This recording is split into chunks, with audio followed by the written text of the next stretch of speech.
Welcome back in my new video.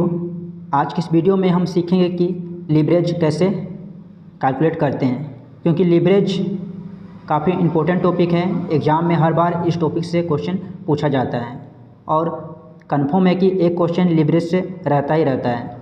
Leverage different type का होता है, जैसे कि ऑपरेटिंग लीवरेज, फाइनेंशियल लीवरेज और कंबाइंड लीवरेज। तो ये तीनों लीवरेज हम लोग को कैलकुलेट करना अच्छा से आना चाहिए। तो आज की इस वीडियो में हम सीखेंगे कि कैसे ऑपरेटिंग लीवरेज, फाइनेंशियल लीवरेज और कंबाइंड लीवरेज कैलकुलेट करते हैं। मैं आप लोगों को स्टेप बाय स्टेप बताऊंगा ताकि आप लोगों को कोई भी कन्फ्यूजन ना हो। तो चलिए हम लोग आज के इस वीडियो को स्टार्ट करते हैं। तो सबसे पहले हम लोग लीवरेज का फार्मूला देखेंगे कि कैसे लीवरेज कैलकुलेट करना है। ऑपरेटिंग लीवरेज का क्या मेथड है, फाइनेंशियल लीवरेज कैलकुलेट करने का क्या मेथड है और कंबाइंड लीवरेज कैलकुलेट करने का क्या मेथड है। तो चलिए वन बाय वन देखते हैं हम लोग। तो जैसे कि हम लोग यहाँ पे देख रहे हैं, ऑपरेटिंग लीवरेज कैलकुलेट करने के लिए हम लोग का मेथड है contribution divided by EBIT। EBIT का फुल फॉर्म होता है earning before interest and tax. हम लोग आगे सीखेंगे कि कैसे कंट्रीब्यूशन कैलकुलेट करना है और EBIT भी कैलकुलेट करना है। नेक्स्ट हम लोग देखते हैं जो कि हम लोग का है फाइनेंशियल लीवरेज। और फाइनेंशियल लीवरेज कैलकुलेट करने के लिए हम लोग को EBIT में हम लोग डिवाइड कर देंगे EBT से, तो हमारे पास आ जाएगा फाइनेंशियल लीवरेज। EBT है अर्निंग बिफोर टैक्स। नेक्स्ट हम लोग देखते हैं कंबाइंड लीवरेज। तो कंबाइंड लीवरेज कैलकुलेट करना काफ़ी ईजी है। Combined leverage equal to operating leverage into financial leverage. जो भी हम लोगों ने ऑपरेटिंग लीवरेज कैलकुलेट किया है उसको यहाँ पे हम लोग पुट करेंगे और फाइनेंशियल लीवरेज जो भी कैलकुलेट करेंगे हम लोग उसको यहाँ पे पुट करेंगे। और जब हम लोग ऑपरेटिंग लीवरेज को फाइनेंसिंग लीवरेज से मल्टीप्लाई कर देंगे तो हम लोग को मिल जाएगा कंबाइंड लीवरेज। तो कंबाइंड लीवरेज कैलकुलेट करना काफ़ी ईजी है। तो चलिए हम लोग नेक्स्ट देखते हैं कि कैसे हम लोग कंट्रीब्यूशन कैलकुलेट करेंगे, EBIT कैलकुलेट करेंगे और EBT कैलकुलेट करेंगे। तो ये हम लोग एक इनकम स्टेटमेंट का फॉर्मेट के थ्रू सीखेंगे कि कैसे हम लोग कैलकुलेट करना है कंट्रीब्यूशन, EBIT और EBT। काफ़ी इजी है कैलकुलेट करना। तो ये इनकम स्टेटमेंट है, जैसे कि हम लोग देख रहे हैं। इसमें फर्स्ट कॉलम है हम लोग का पर्टिकुलर का और सेकंड कॉलम है हम लोग का अमाउंट का। तो हम लोग को इसी प्रकार से क्वेश्चन को सॉल्व करना है। फर्स्ट हम लोग पर्टिकुलर का कॉलम बनाएंगे, नेक्स्ट हम लोग बनाएंगे अमाउंट का कॉलम। और क्वेश्चन में हम लोग को सेल्स गिवन होगा, वेरिएबल कॉस्ट गिवन होगा और फिक्स्ड कॉस्ट गिवन होगा और लास्ट जो गिवन होगा हम लोग को वो है इंटरेस्ट। ये चार चीज़ हम लोग को क्वेश्चन में गिवन होगा और इसके थ्रू हम लोग कंट्रीब्यूशन कैलकुलेट करेंगे, EBIT भी कैलकुलेट करेंगे और EBT भी कैलकुलेट करेंगे। तो चलिए देखते हैं कैसे कैलकुलेट करना है। तो सबसे फर्स्ट जो हम लोग का सेल है उसका अमाउंट हम लोग यहाँ पे डालेंगे, टोटल सेल्स अमाउंट। नेक्स्ट हम लोग क्या करेंगे, जो भी सेल्स अमाउंट हम लोग का है उसमें से हम लोग वेरिएबल कॉस्ट को माइनस कर देंगे। और जब हम लोग सेल्स में वेरिएबल कॉस्ट माइनस करेंगे तो हम लोग को मिल जाएगा कंट्रीब्यूशन।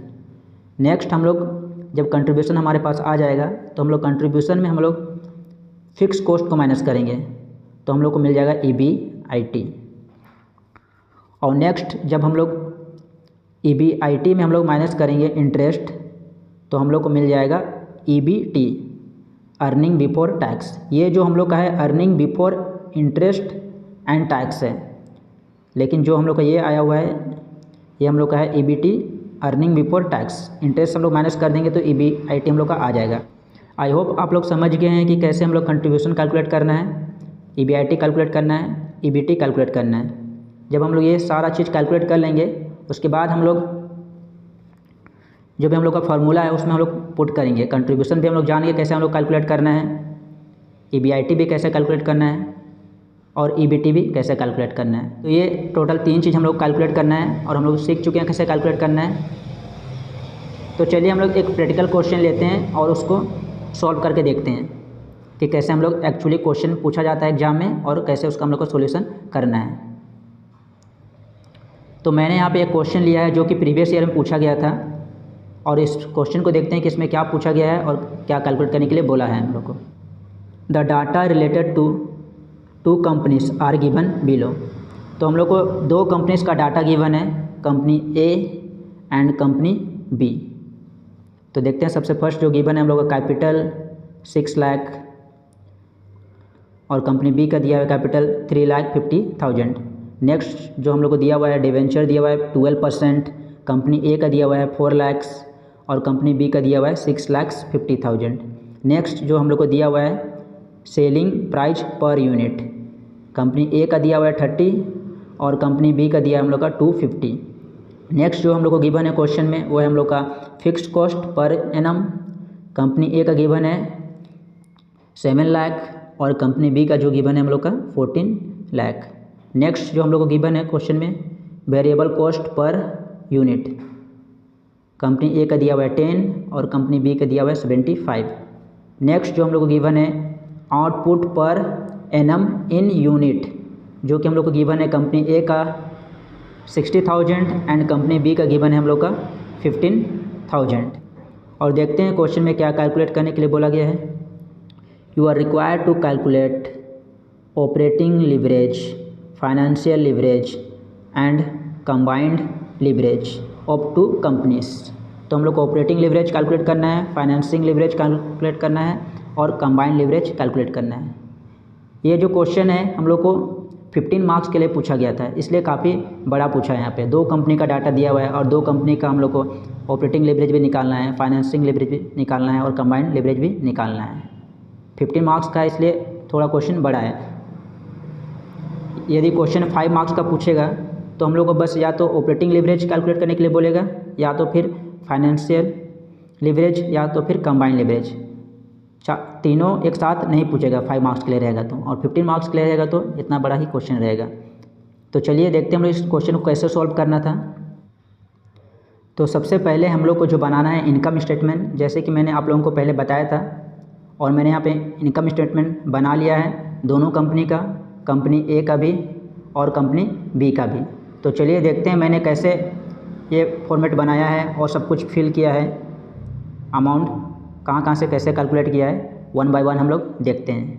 तो सबसे फर्स्ट जो हम लोग का कॉलम है पर्टिकुलर का है, नेक्स्ट हम लोग देख रहे हैं कंपनी ए का है और कंपनी बी का लास्ट कॉलम है। फर्स्ट हम लोग को लिखना है सेल्स, कंपनी ए का 18 लाख और कंपनी बी का है 37,50,000। तो देखते हैं कैसे मैंने सेल्स 18 लाख यहाँ पे लिखा हुआ है और कंपनी बी का 37,50,000 लिखा हुआ है। तो देखते हैं कैसे मैंने सेल्स कंपनी ए का 18 लाख लिखा हुआ है और कंपनी बी का लिखा हुआ है 37,50,000। क्योंकि हम लोग क्वेश्चन में देखते हैं तो हम लोग क्वेश्चन में तो सेल्स बस 30 यूनिट ही दिया हुआ है और कंपनी बी का सेल्स दिया हुआ है 250। पर जैसे कि यहाँ पे देख रहे हैं कि मैंने सेल्स यहाँ पे कैलकुलेट किया है 18 लाख और कंपनी बी का मैंने कैलकुलेट किया है 37,50,000। तो क्वेश्चन में हम लोग को जो सेल्स दिया हुआ है 30, ये हम लोग को दिया हुआ है पर यूनिट। एक यूनिट बनाने का हम लोग को जो सेल्स प्राइस है वो है हम लोग का 30। एक यूनिट हम लोग सेल्स करेंगे तो वो हम लोग 30 रुपीज़ में सेल्स कर रहे हैं। तो टोटल हम लोग क्वेश्चन में यहाँ पे देख रहे हैं कि टोटल आउटपुट सेल्स करने का यहाँ पे दिया हुआ है। कंपनी ए का दिया हुआ है हम लोग का 60,000 और कंपनी बी का दिया हुआ है 15,000 और एक यूनिट का हम लोग सेल्स कर रहे हैं 30 रुपीज़ में। तो टोटल हम लोग का सेलिंग प्राइस कितना हो जाएगा, जब हम लोग 30 को हम लोग इंटू कर देंगे 60,000 से तो हमारे पास आ जाएगा 18 लाख, जो कि मैंने यहाँ पे लिखा हुआ है 18 लाख। 30 पर यूनिट है और टोटल 60,000 यूनिट वो बना रहा है, तो टोटल आ रहा है हम लोग का सेल्स प्राइस 18 लाख। इसी प्रकार से हम लोग का यहाँ पे देख रहे हैं कंपनी बी का हम लोग का जो सेल्स पर यूनिट है हम लोग का 250 है और टोटल वो यूनिट प्रोड्यूस कर रहा है कंपनी बी 15,000। तो 15,000 को हम लोग मल्टीप्लाई कर देंगे 250 से तो हम लोग को मिल जाएगा यहाँ पे 37,50,000। आई होप आप लोग समझ गए हैं कि सेल्स कैसे हम लोग कैलकुलेट करना है। बहुत बार ऐसा होता है क्वेश्चन में कि सेल्स टोटल अमाउंट ही लिखा हुआ रहता है कि टोटल कितना अमाउंट का सेल्स किया जा रहा है, बट इस क्वेश्चन में हम लोग को पर यूनिट का प्राइस दिया हुआ है सेल्स का और टोटल आउटपुट कितना हो रहा है वो दिया हुआ है। तो जैसा क्वेश्चन में गिवन रहेगा उसी अकॉर्डिंग हम लोग को बनाना है। नेक्स्ट हम लोग जो देख रहे हैं कॉलम में हम लोग वह है हम लोग का वेरिएबल कॉस्ट। हम लोग सेल्स में क्या माइनस करना है, वेरिएबल कॉस्ट को माइनस करना है। तो अब देखते हैं कि वेरिएबल कॉस्ट कैसे मैंने कैलकुलेट किया है। 6 लाख और कंपनी बी का 11,25,000। तो जैसे कि हम लोग क्वेश्चन में यहाँ पे देख रहे हैं, यूनिट तो हम लोग को पता चल चुका है कितना यूनिट प्रोड्यूस हो रहा है। टोटल हम लोग का है कंपनी ए का 60,000, कंपनी बी का हम लोग का 15,000।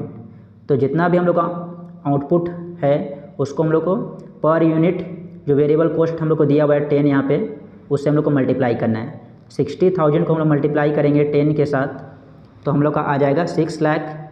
उसी प्रकार से हम लोग जब 15,000 को मल्टीप्लाई करेंगे 75 से तो हम लोग का आ जाएगा 11,25,000। आई होप आप लोग समझ गए हैं कि वेरिएबल कॉस्ट कैसे मैंने कैलकुलेट किया है। जब हम लोग सेल्स कैलकुलेट कर लेंगे और वेरिएबल कॉस्ट कैलकुलेट कर लेंगे, उसके बाद दोनों को हम लोग को माइनस कर देना है। 18 लाख में हम लोग माइनस कर देंगे 6 लाख, तो हम लोग के पास आ जाएगा 12 लाख, जो कि हम लोग का है कंट्रीब्यूशन कंपनी ए का।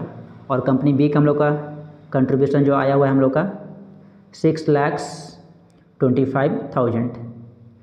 आई होप आप लोग समझ गए हैं कि कैसे ये आया हुआ है। 18 लाख में मैंने माइनस कर दिया 6 लाख तो आ गया 12 लाख, और 37,50,000 में हम लोग माइनस कर देंगे 11,25,000 तो हम लोग को मिल जाएगा 26,25,000। काफ़ी इजी है कंट्रीब्यूशन कैलकुलेट करना।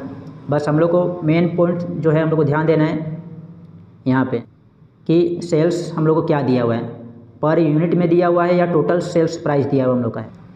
यदि पर यूनिट हम लोग को दिया हुआ है तो टोटल आउटपुट के साथ हम लोग को पर यूनिट प्राइस को मल्टीप्लाई करना है, उसके बाद हम लोग को टोटल सेल्स प्राइस आ जाएगा। तो ये इंपॉर्टेंट पॉइंट था ध्यान देने का। उसके बाद आगे का तो काफ़ी इजी है कैलकुलेट करना। आगे हम लोग को जो करना है, कंट्रीब्यूशन जो आया हुआ है उसमें से हम लोग को फ़िक्स कॉस्ट माइनस करेंगे।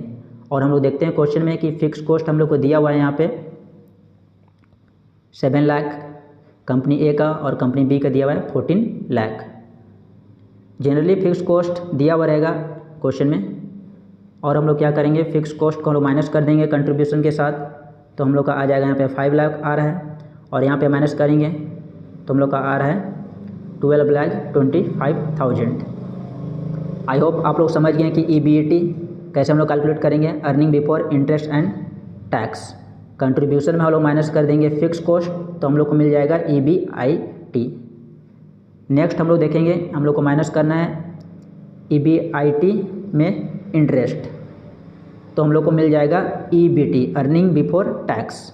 जैसे कि हम लोग यहाँ पे देख रहे हैं टोटल EBIT कंपनी ए का है 5 लाख, और मैंने इंटरेस्ट कैलकुलेट किया है 48,000, और इसको मैंने माइनस किया तो हम लोग के पास आ रहा है 4,52,000। इसी प्रकार से कंपनी बी का भी 12,25,000 हम लोग का EBIT आया हुआ है, और उसमें से इंटरेस्ट मैंने 78,000 कैलकुलेट किया है, और जब उसको माइनस करेंगे लोग 78,000 को तो हम लोग को पास आएगा 11,47,000।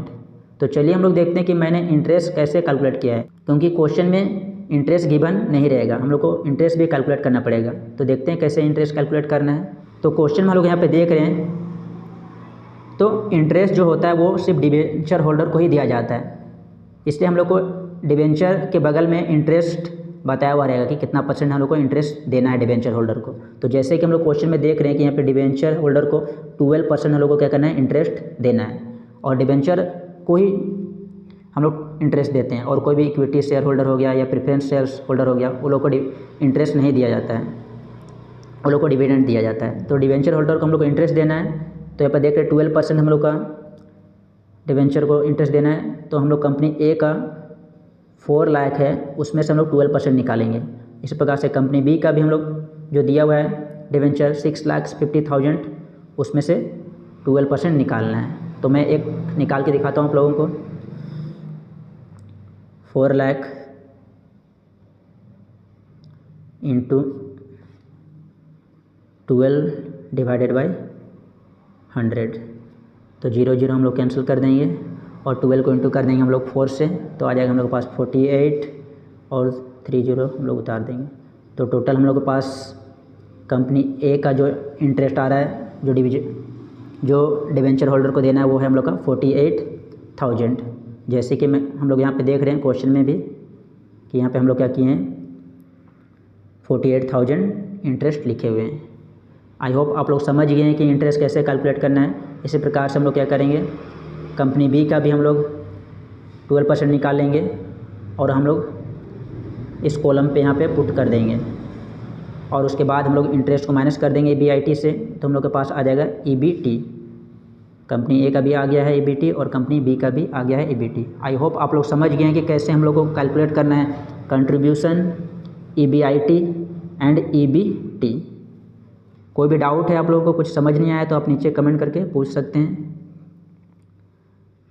तो चलिए हम लोग नेक्स्ट अब देखते हैं कैसे हम लोग ऑपरेटिंग लिवरेज, फाइनेंसिंग लिवरेज और कंबाइंड लिवरेज निकालेंगे। जो भी चीज़ हम लोग को फार्मूला में चाहिए था सब कुछ हम लोग कैलकुलेट कर चुके हैं। अब नेक्स्ट हम लोग देखते हैं सबसे पहले ऑपरेटिंग लिवरेज कैसे हम लोग कैलकुलेट करना है। हम लोग फार्मूला यहाँ पर देख चुके हैं कि operating leverage equal to contribution divided by EBIT। हम लोगों ने कंट्रीब्यूशन भी कैलकुलेट कर लिया है और EBIT भी कैलकुलेट कर लिया है। तो सबसे पहले हम लोग देख रहे हैं यहाँ पर कि कंपनी ए का हम लोग निकाल रहे हैं ऑपरेटिंग लिवरेज और हम लोग फॉर्मेट में देख रहे हैं कि कंपनी ए का जो आया हुआ है हम लोग का कंट्रीब्यूशन वो है 12 लाख और EBIT आया हुआ है हम लोग का 5 लाख। तो सबसे पहले हम लोग निकाल रहे हैं ऑपरेटिंग लिवरेज। तो ऑपरेटिंग लिवरेज में हम लोग को चाहिए कंट्रीब्यूशन और EBIT। तो टोटल कंट्रीब्यूशन 12 लाख लिख दिया है और नेक्स्ट 5 लाख लिख दिया है EBIT, और दोनों को हम लोग जब डिवाइड कर देंगे तो हम लोग के पास आंसर आएगा 2.4, जो कि हम लोग का कंपनी ए का ऑपरेटिंग लिवरेज है। इसी प्रकार से हम लोग कंपनी बी का भी ऑपरेटिंग लिवरेज निकालेंगे। जैसे कि हम लोग इनकम स्टेटमेंट में देख रहे हैं कि कंपनी बी का कंट्रीब्यूशन आया हुआ है 6,25,000 और EBIT आया हुआ है 12,25,000।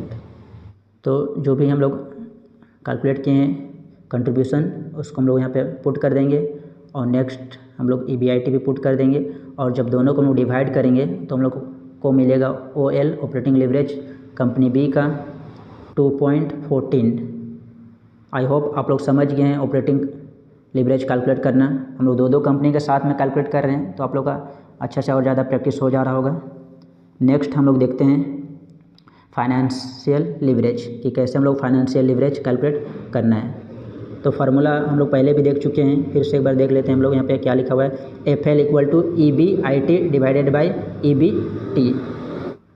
तो सबसे पहले हम लोग कंपनी ए का कैलकुलेट करते हैं। तो देखते हैं फॉर्मेट में क्या क्या आया हुआ है EBIT और EBT कंपनी ए का। तो हम लोग यहाँ पे देख रहे हैं EBIT जो आया हुआ है हम लोग कंपनी ए का 5 लाख और EBT आया हुआ है हम लोग का 4,52,000। तो हम लोग को इसको पुट करते हैं। कंपनी बी का भी देख लेते हैं हम लोग क्या आया हुआ है EBIT आया हुआ है 12,25,000 और EBT आया हुआ है हम लोग का 11,47,000। तो दोनों को हम लोग पुट करते हैं फॉर्मूला में और हम लोग देखते हैं बस पुट करने के बाद क्या करना है हम लोग को। EBIT के प्लेस में हम लोग EBIT को पुट करेंगे और EBT के प्लेस में EBT को पुट करेंगे। उसके बाद हम लोग डिवाइड कर देंगे तो हम लोग पास जो आंसर आ रहा है वो हम लोग का है 1.11, जो कि कंपनी ए का है। कंपनी ए का हम लोग का फाइनेंशियल लिवरेज आ रहा है 1.11 और कंपनी बी का हम लोग का आ रहा है 1.07। सिंपल है, बस जो भी हम लोग कैलकुलेट किए हैं इनकम स्टेटमेंट में बस उसको हम लोग को फार्मूला में पुट करना है, और पुट करने के बाद हम लोग का फाइनेंशियल लिवरेज आ जाएगा। नेक्स्ट हम लोग देखते हैं कैसे हम लोग कैलकुलेट करेंगे कंबाइंड लिवरेज। जैसे कि हम लोग को देख रहे हैं फार्मूला में कंबाइंड लिवरेज कैलकुलेट करने का फार्मूला हम लोग के पास है OL इंटू FL। OL हम लोग का है ऑपरेटिंग लिवरेज और FL है हम लोग का फाइनेंशियल लिवरेज। हम लोगों ने जो भी पहले ऑपरेटिंग लिवरेज कैलकुलेट किया है पीछे में उसी ऑपरेटिंग लिवरेज को हम लोग को यहाँ पे पुट करना है, और जो भी फाइनेंशियल लिवरेज कैलकुलेट किया है कंपनी ए और कंपनी बी का उसी फाइनेंशियल लिवरेज को हम लोग को यहाँ पे पुट करना है। तो कंबाइंड लिवरेज निकालना काफ़ी इजी है, बस फाइनेंशियल लिवरेज को ऑपरेटिंग लिवरेज के साथ हम लोग को मर्ज कर देना है, तो कंबाइंड लिवरेज बोला जाता है। तो कंपनी ए का हम लोग निकालते हैं सबसे पहले कंबाइंड लिवरेज। तो कंपनी ए का हम लोग देखते हैं क्या क्या था यहाँ पे हम लोग कैलकुलेट किए थे। जैसे कि हम लोग यहाँ पे देख रहे हैं कंपनी ए का ऑपरेटिंग लीवरेज हम लोग का 2.4 और यहाँ पे हम लोग देख रहे हैं कंपनी ए का फाइनेंशियल लीवरेज है 1.11। तो दोनों को हम लोग पुट करेंगे यहाँ पे। तो जैसे हम लोग यहाँ पे देख रहे हैं कि OL 2.4 आया हुआ है और FL आया हुआ है 1.11, और जब हम लोग दोनों को मल्टीप्लाई कर देंगे तो हम लोग के पास आंसर आएगा 2.66। तो हम लोग के पास कंबाइंड लीवरेज भी आ गया कंपनी ए का, जो कि है 2.66। तो ये हम लोग का है फाइनल आंसर। नेक्स्ट हम लोग देखते हैं कंपनी बी का। तो कंपनी बी का देखते हैं क्या क्या हम लोग कैलकुलेट किए थे पहले। सबसे फर्स्ट हम लोग देख रहे हैं कंपनी बी का, यहाँ पे ऑपरेटिंग लीवरेज आया हुआ है 2.14 और फाइनेंशियल लीवरेज जो हम लोग का यहाँ पे आया हुआ है 1.07। दोनों को हम लोग मल्टीप्लाई कर देंगे यहाँ पे पुट करने के बाद 2.14 1.07 और मल्टीप्लाई करने के बाद हम लोग का आ रहा है कंबाइंड लीवरेज 2.89।